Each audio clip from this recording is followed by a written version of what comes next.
A small act of kindness from a stranger changed a boy's day and shook even a billionaire to his core.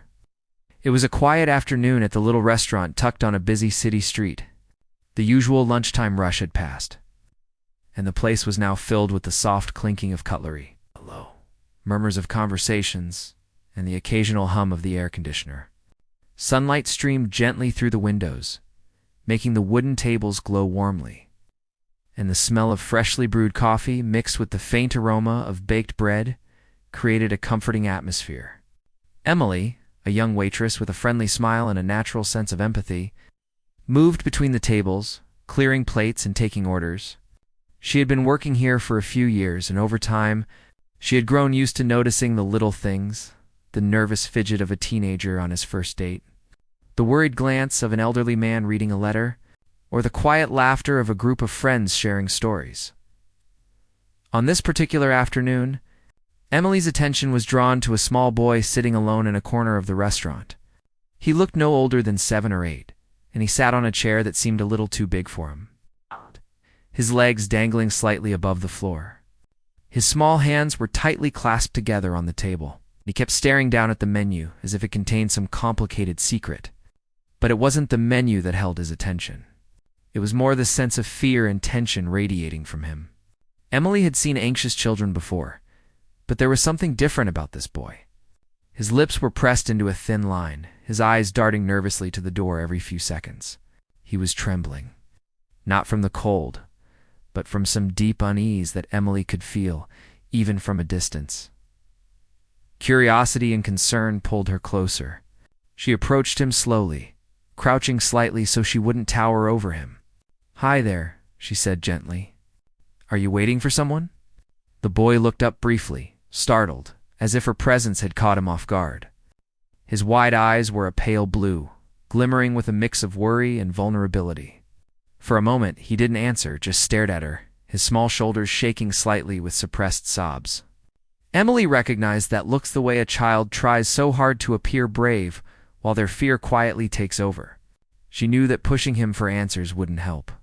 Instead, she offered a warm smile and a soft tone, hoping to create a safe space for him. "It's okay," she said. "You don't have to be scared. Can I sit with you for a little while?" The boy hesitated, glancing toward the door as if expecting someone to appear any moment. "My dad. He'll be here soon," he whispered finally, his voice barely audible. There was no excitement in his tone, only anxiety. Emily noticed how tightly he clutched the menu, how his knuckles had gone white from gripping it so hard. There was something unusual about his fear. It wasn't just shyness or nervousness about waiting alone. There was a deeper tension, almost as if he were bracing for something unpleasant to happen. Emily's heart went out to him. She had learned over time that small gestures of care could sometimes make the biggest difference. Even in situations where the adults around a child seemed absent or overwhelmed, as she crouched beside him, Emily began to observe more closely. The boy's hair was neatly combed, and his clothes were clean and well kept, but his shoes were scuffed at the toes. It was clear that someone cared for him, but that didn't erase the anxiety in his eyes. Every few moments he would glance toward the door again, and Emily noticed how he flinched when the bell above the restaurant door jingled. She realized he was on edge, expecting someone or perhaps something that he was unsure he could handle. Emily had learned from experience that children often sense tension or danger before adults even recognize it. She decided to stay near him, silently offering support without overwhelming him with questions. She started talking to him softly about harmless things, mentioning the colors of the walls, the way sunlight made the floor shine, and even the smell of the bread. She wanted to distract him from the anxiety that held him in its tight grip. At first, he barely responded, just nodding occasionally or giving a faint smile that quickly disappeared. But gradually, the tension in his small body began to ease slightly, and Emily could see his shoulders dropping, even if just a little. She realized that in this moment, her presence alone might be enough to make him feel safer, even if only temporarily.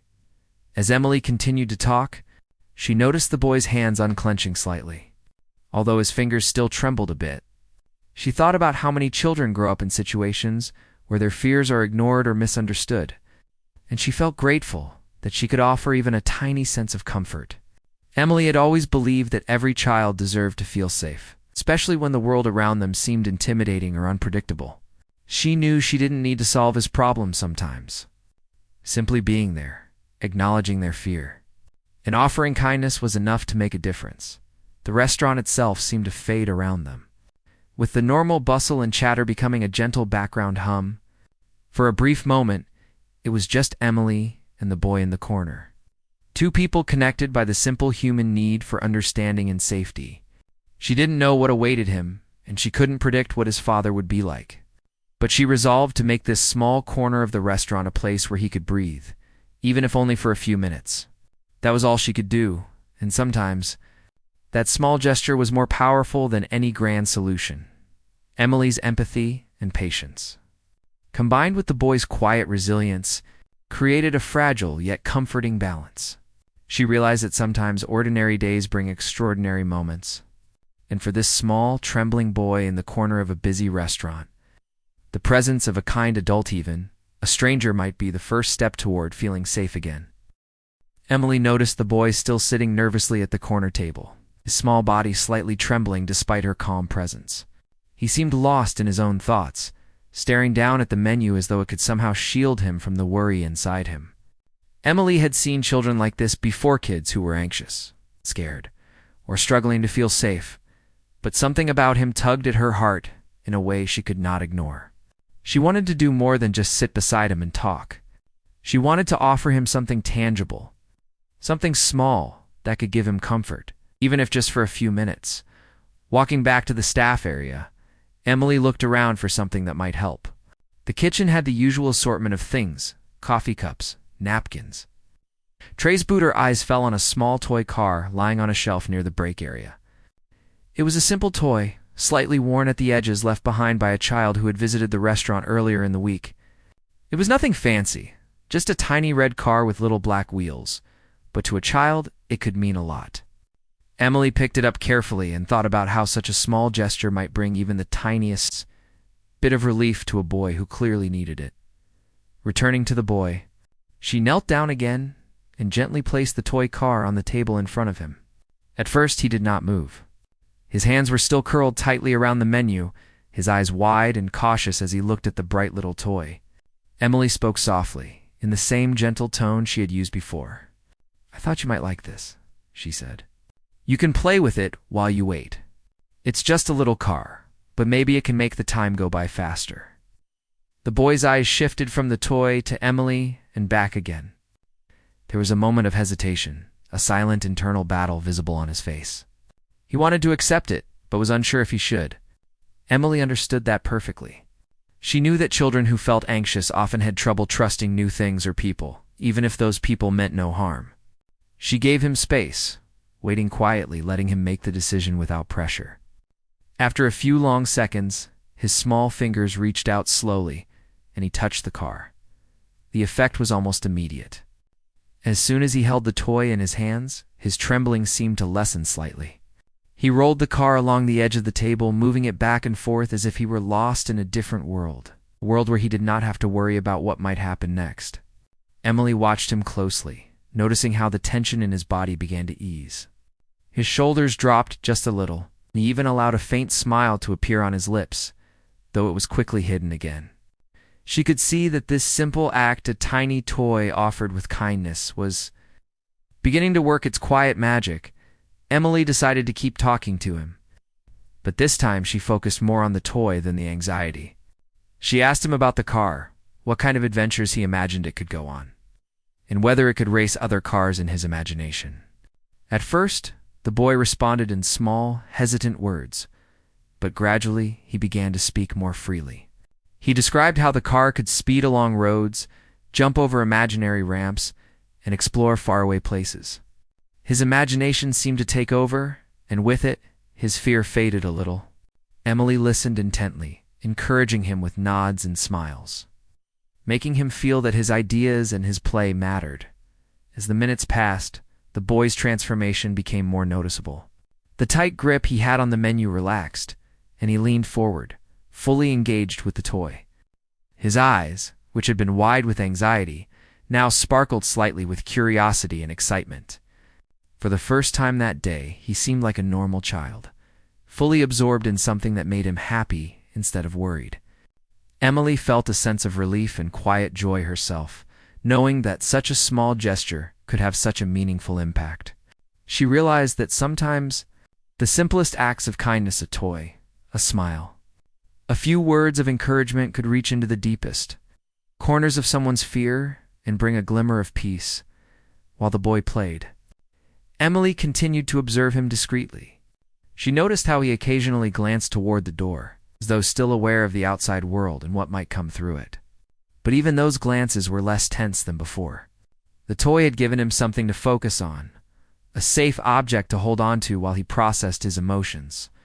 Emily thought about how many children in the world went through moments of anxiety like this, where a kind adult could make a difference simply by noticing them, acknowledging their fear, and offering something comforting. It reminded her that empathy, attention, and patience were powerful tools, sometimes more powerful than words. As the boy rolled the toy across the table, he began to speak a little more about himself.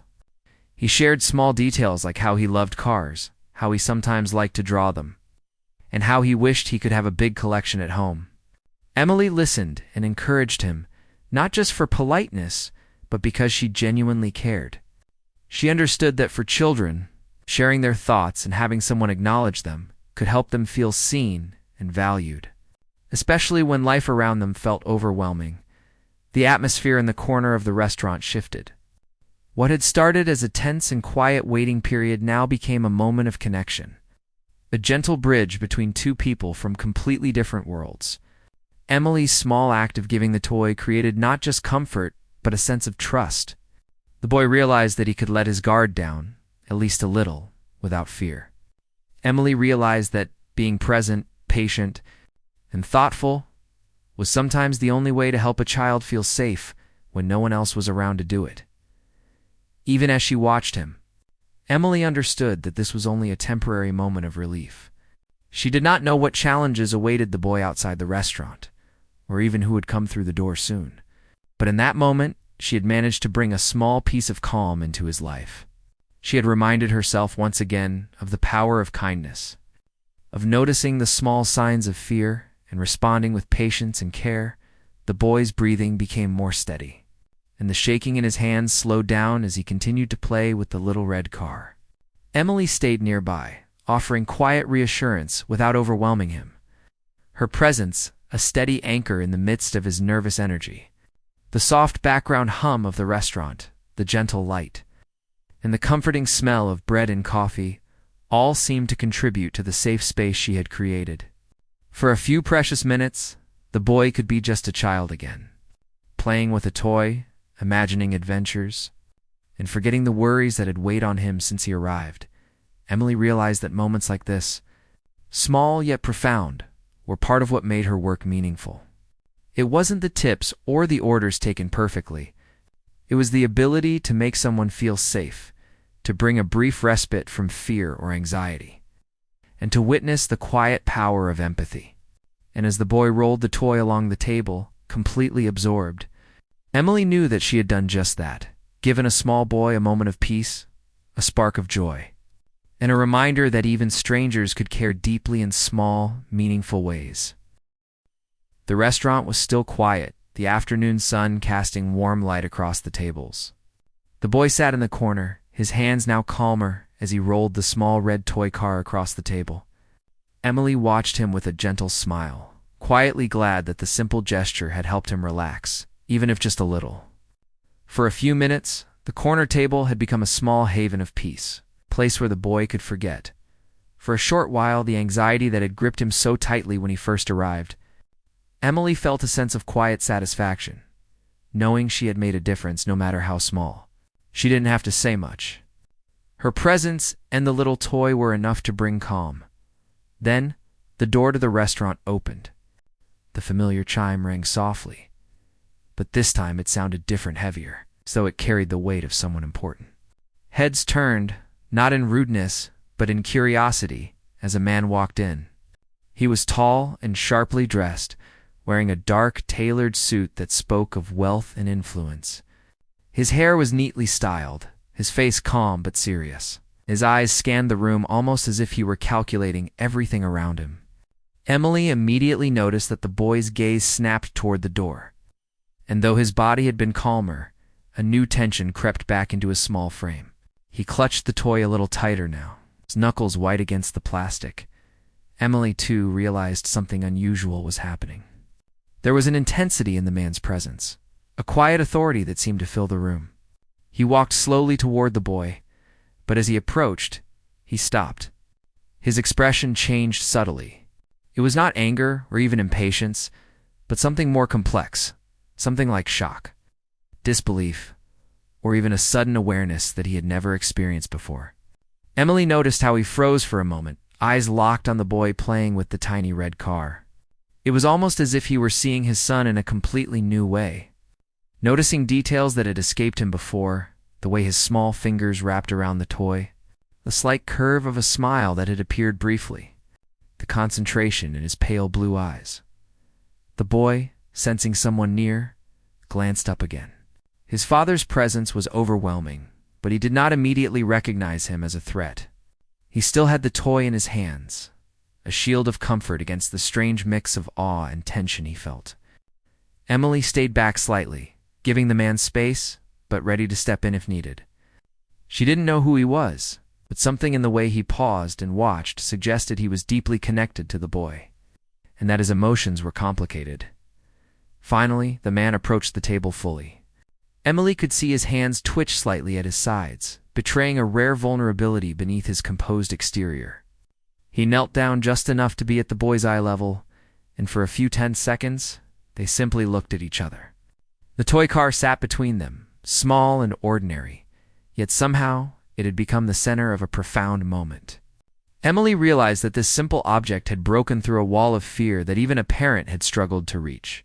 The boy's father, a man known in the city for his wealth and stoicism, had been unable to calm his child until now.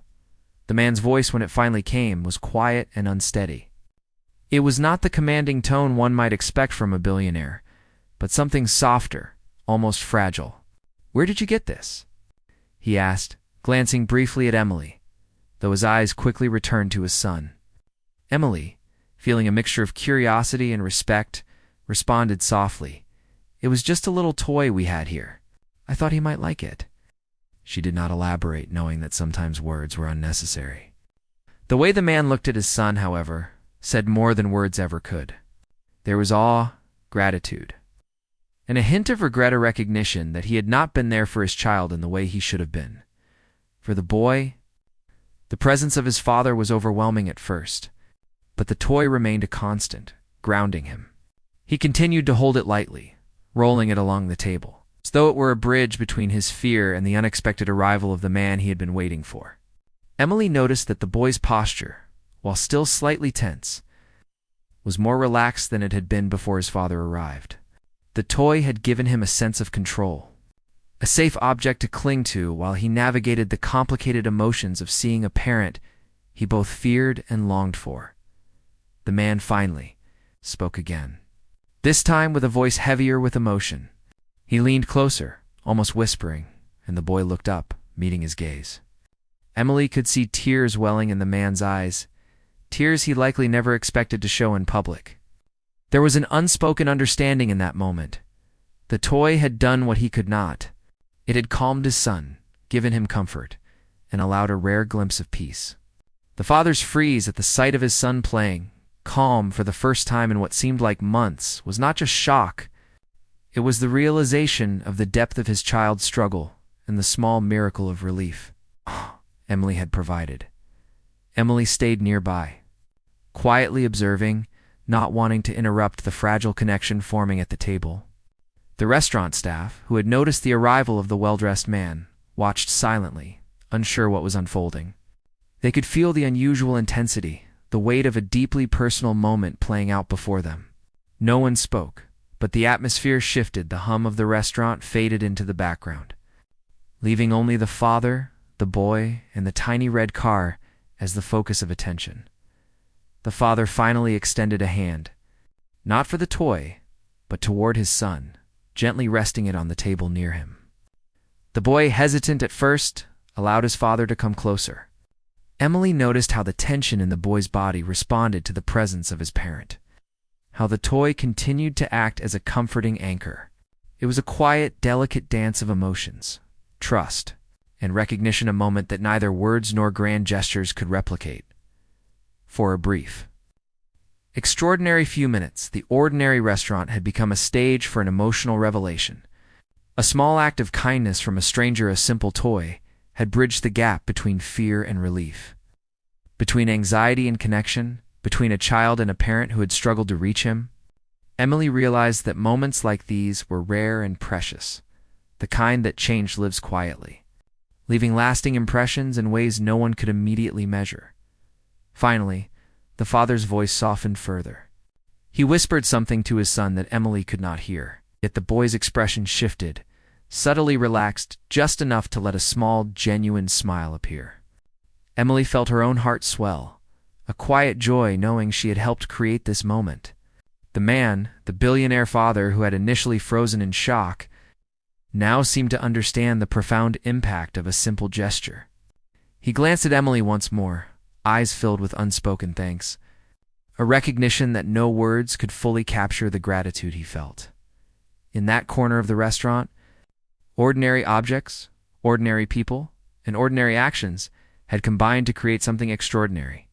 A small toy, a gentle presence, and a moment of care had transformed fear into calm, anxiety into a fleeting peace, and hesitation into connection. Emily understood that this moment, though brief, was a turning point not just for the boy, but for his father and even for herself. It was a reminder that sometimes the smallest acts can reach the deepest corners of someone's heart and leave an impact that lasts far longer than anyone could imagine. The father's presence at the table created a mix of emotions in the small boy. Part of him wanted to shrink away and hide. The tiny red toy car in his hands acted like a shield, giving him a small sense of safety. Emily stood nearby, silently watching, careful not to interfere but ready to step in if necessary. The man's initial shock had softened into something more complicated: awe, relief, and a hint of guilt. He had never realized how deep his child's anxiety ran, and the sight of the boy relaxed, holding a toy given by a stranger, struck him in ways he had not expected. The boy's father finally spoke again, this time with a voice quieter, more measured. I didn't know it had gotten this bad," he said, almost to himself. His gaze never left the child, and there was a vulnerability there that few people had ever seen. He had always been a man of control, of public composure, the kind of person who could command a boardroom and influence thousands. Yet here with his own son, he was at a loss. Emily felt a pang of empathy.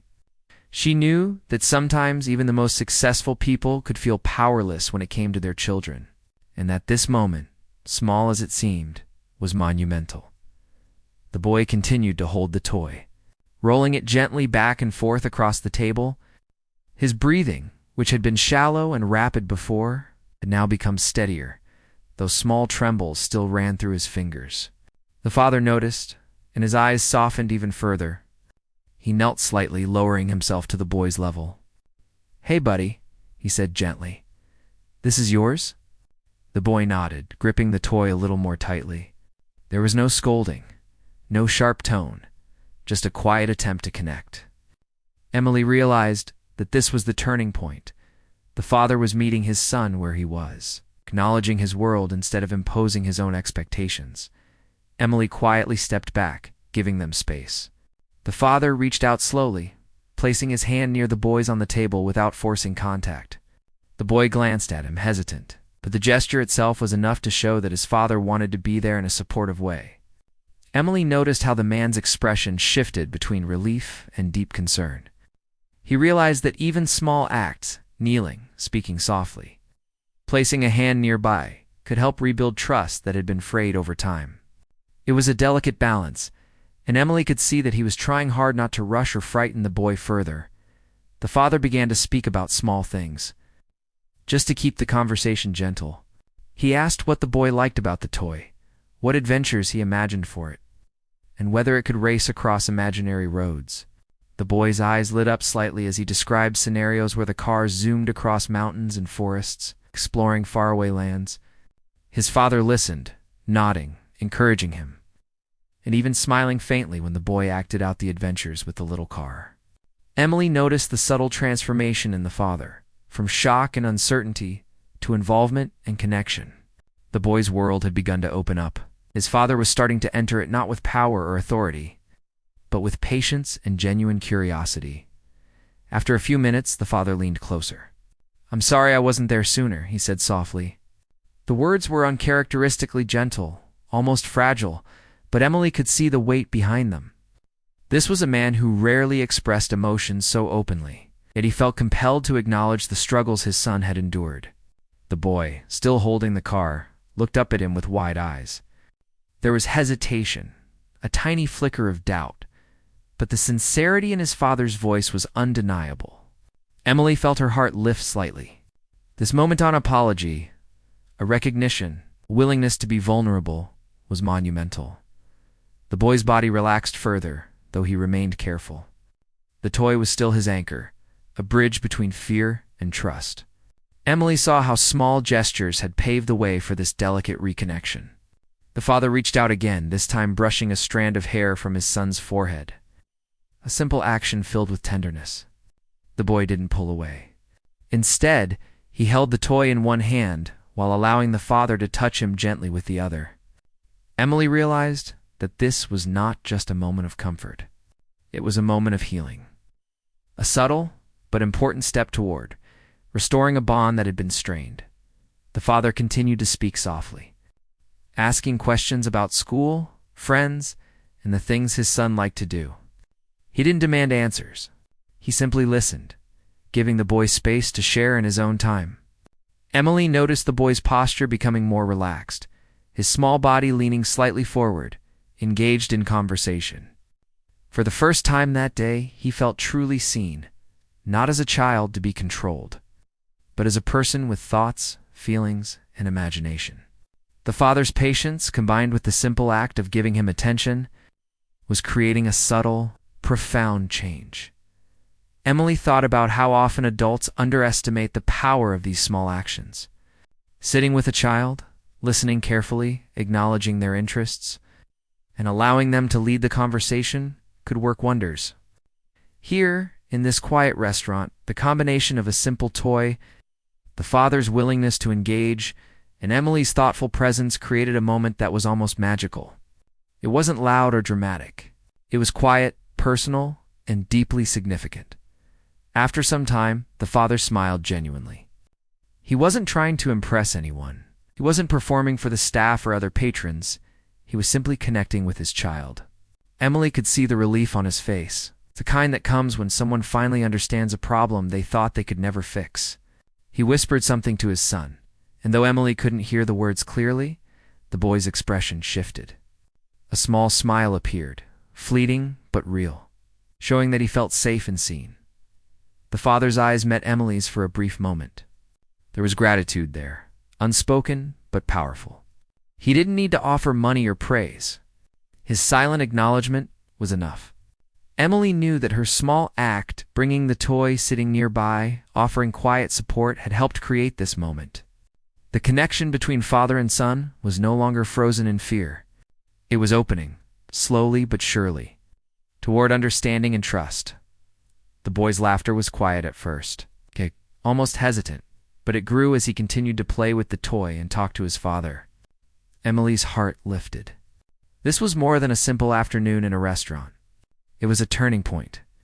The boy's father had begun to understand the depth of his child's struggles. He was willing to meet him with patience and empathy rather than frustration or control.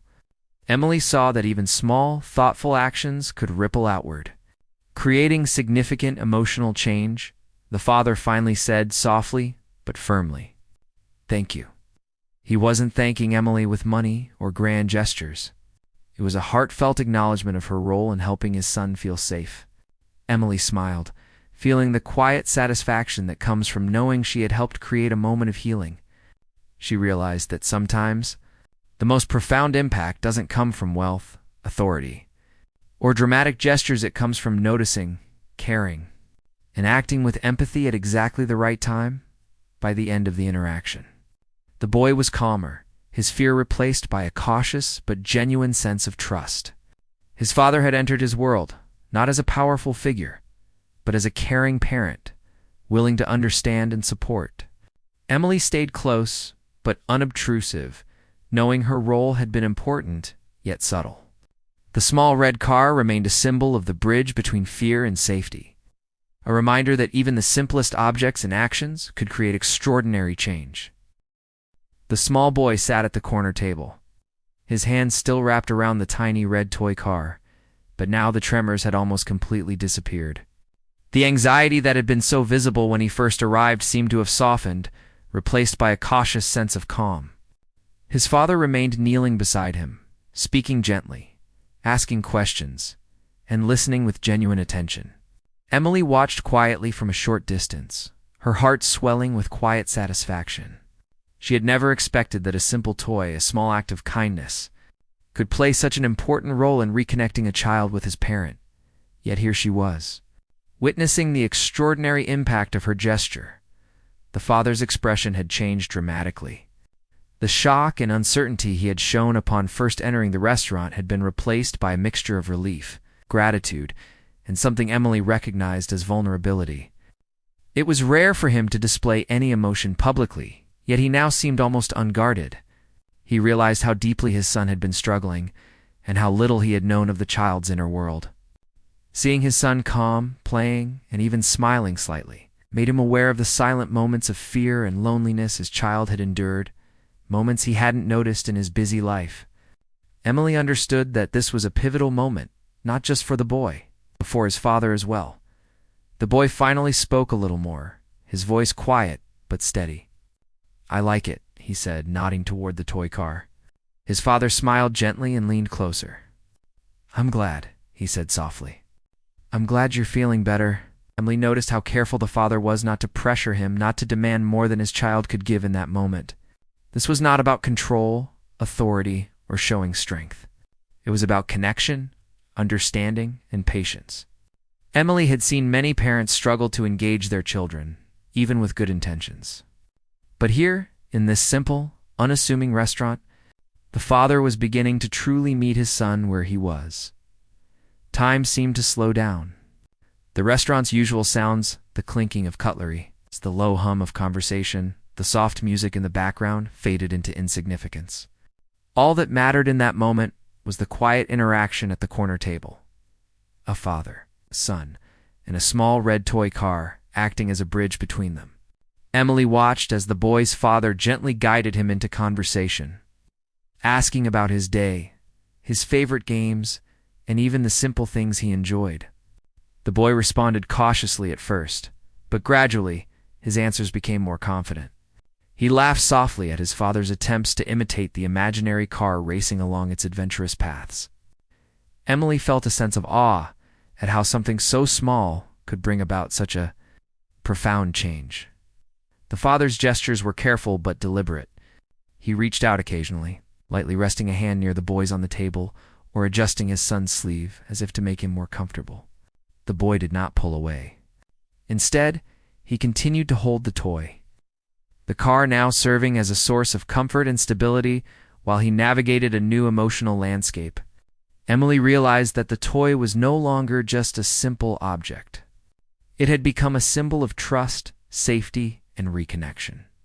It represented the bridge between fear and calm, anxiety and relief, distance and closeness. At one point, the father whispered something softly, and the boy's eyes lit up. A small, genuine smile appeared on his face, fleeting but meaningful. It was the first time Emily had seen the boy truly at ease since he arrived.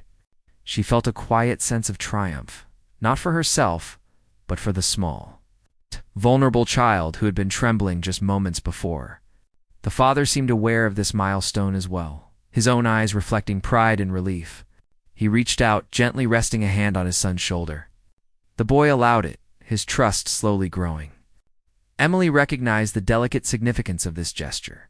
It was not forced, not overbearing, but earned through patience, empathy, And understanding the restaurant's other patrons were mostly oblivious to the quiet drama unfolding at the corner table, but Emily felt that those who did notice were touched by the intensity and tenderness of the moment. It was extraordinary how ordinary surroundings, a simple restaurant with wooden tables, warm sunlight, and the faint smell of baked bread, could become the backdrop for a deeply human emotional experience. The father's initial freeze at the sight of his son was understandable now. He had seen his child in a state of vulnerability, held together by a small toy, and it had struck him with unexpected force. But through patience and empathy, he was beginning to reconnect, piece by piece, with his son's world. After some time, the father looked at Emily. There was no need for words. His gratitude was evident in his eyes. He was acknowledging her role in this fragile yet transformative moment. Emily felt a warm sense of fulfillment. She had acted with simple kindness, offering a small toy to calm a frightened child. But the ripple effect had been far greater than she could have imagined. She realized that sometimes the most profound acts are not grand or expensive. They are small, thoughtful, and attentive. Executed at just the right moment, the boy continued to play with the toy. But now he spoke freely to his father about his favorite games, his school, and even small hopes he had been too afraid to express before. The father listened, responding with encouragement and gentle laughter, validating his son's thoughts and feelings. Emily could see the bond beginning to strengthen, the emotional walls that had existed between them slowly crumbling. It was as if the boy had been waiting for someone to meet him on his terms, to see him not just as a child in need of discipline, but as a person worthy of care and attention. Eventually, the father stood up, still holding the boy's attention, and said softly, "We should go home soon, but I promise we'll spend more time together." The boy nodded, his small face brightening with the hope of connection and consistency. Emily felt her chest tighten with emotion. The father had recognized the importance of this moment, and he had committed, in his own way, to being present for his son. The toy had served as the first step, a small bridge that made this step possible, before leaving. The father quietly handed Emily a card. It was simple, elegant, and understated, with just a few words written inside: "For the waitress who gave my son peace when I couldn't." No money or grand gestures were necessary. The words alone carried gratitude and respect. Emily smiled, touched beyond measure. The card would sit on her shelf, a reminder that small acts of kindness could have profound effects, far beyond what one could imagine. As the father and son left the restaurant, the boy's laughter, quiet but genuine, followed them for a moment. Emily watched them go, her heart full. She thought about the extraordinary ripple effect of simple actions: a small toy, a moment of attention, patience, and empathy, had transformed fear into calm, anxiety into trust, and distance into connection. It was a quiet reminder that even in the ordinary routines of life, extraordinary moments of kindness and human connection could unfold. Emily returned to her duties, but the memory of the afternoon stayed with her. She knew that the boy's life had been touched, and perhaps even changed, by a small act of care. His father had also been transformed, reminded of the delicate, profound responsibility of parenthood and the power of patience and understanding. And for Emily herself, the lesson was simple, yet enduring. Sometimes, the smallest gestures, offered at just the right moment, could create lasting ripples of change, healing, and hope. The story ends on a note of quiet triumph and emotional resonance. The boy found safety, the father learned empathy and connection, and Emily's kindness became the bridge that allowed it all to happen.